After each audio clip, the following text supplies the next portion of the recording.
Alicia here again. We're going to keep on talking trash, okay? So today I want to talk a bit about the top 10 questions and contaminants that seem to be found. Either people are asking like, what goes in the recycling bin, or can I put this in there? Or maybe it's shouldn't have gone in the recycling bin. So we're going to start with shredded paper. Shredded paper is a nuisance. You can imagine it's kind of like snow all year round in the recycling facility when it goes across the conveyor belts for the sorting.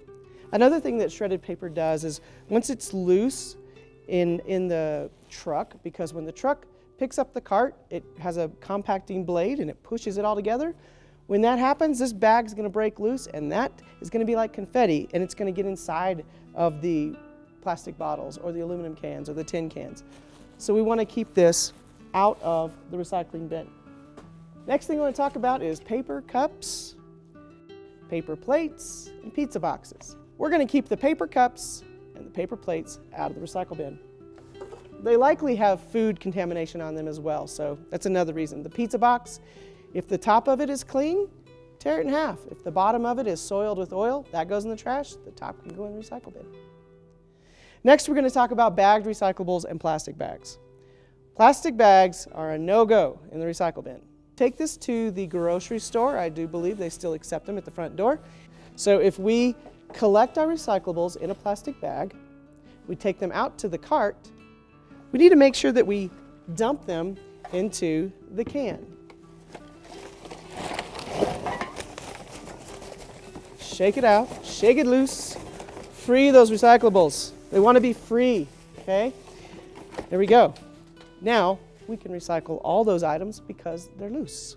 Okay, next, labels on containers. One of the questions I get is, should I take the label off the container? The can, the plastic bottle? And honestly, some things, a lot of materials now, the packaging is easily removable. So you could, if you wanted, to take it off, but you don't really need to. Check it out. This is super simple. This one just pops right off, and then you have this clean plastic. But honestly, you don't need to go through that trouble. These items are made to where when they go to the facility to be ground and cleaned, they are going to get sorted through their automated systems. So don't worry about the labels, it'll be all right. All right, lids on containers. That's another question I get all the time. Quite honestly, this lid on this bottle is probably not going to make it through the recycling process, even if it is recyclable, because again, that big truck, the blade moves to compact everything, and this gets popped off. So the best thing to do with the lid, put it in the trash. It's just going to become contamination at the recycling facility. Here's an example of a container that has a number 1 on the bottom and no number on the top. And what did we say? If it doesn't have a number, it needs to go in the trash. Paper towels and paper Kleenexes, paper napkins, another question I get. Or, as I look around, I find these in the recycling bin. Well, paper has about 7 lives, we'll say. Starts off as a nice, thick, clean piece of paper, and it gets thinner as it gets recycled. Well, I would say this is probably about the end of the life for that piece of paper. And generally speaking, if it's in the trash can, it's either been used to clean up something wet or snotty. And so we don't want to put that in the recycling bin. These, although they're made of paper, this is the end of the life. So we're going to get rid of this. Electronics. So oftentimes I find electronics in the recycle bin. We have in Colorado a law that says you cannot throw these in the trash can. So these can't go into either bin. These actually, this is wire, that should go to the scrap metal dealer. And this mouse has a circuit board in it that is the reason, the one thing that is not supposed to go in the recycling bin or in the trash can are circuit boards. So this would go to, here in Steamboat, it would go to the Yampa Valley Recycles Depot, and that is, can be found on our website as well. Okay, so those don't go in the bin.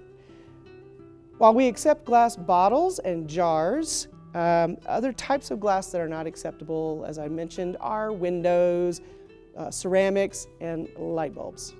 So let's keep light bulbs out. These can also be taken to the hard to recycle depot. So that's where that can go. A couple last things. Food, a reminder, food waste. This is somebody's banana peel. and it's in a plastic bag. So we're grateful for they put it in a bag so it doesn't stink, but it does not go in the recycle bin. It can, the banana can go in your compost pail, the plastic bag can go in the trash. Boxes, we talked about flattening boxes. This box would take up a lot of space or not even fit in this recycle bin, which would then discourage us from putting other materials in that recycling bin. So we always want to make sure that we flatten out our boxes so that they take up much less space. Look at that. Fold it over a couple times, fits in there just fine.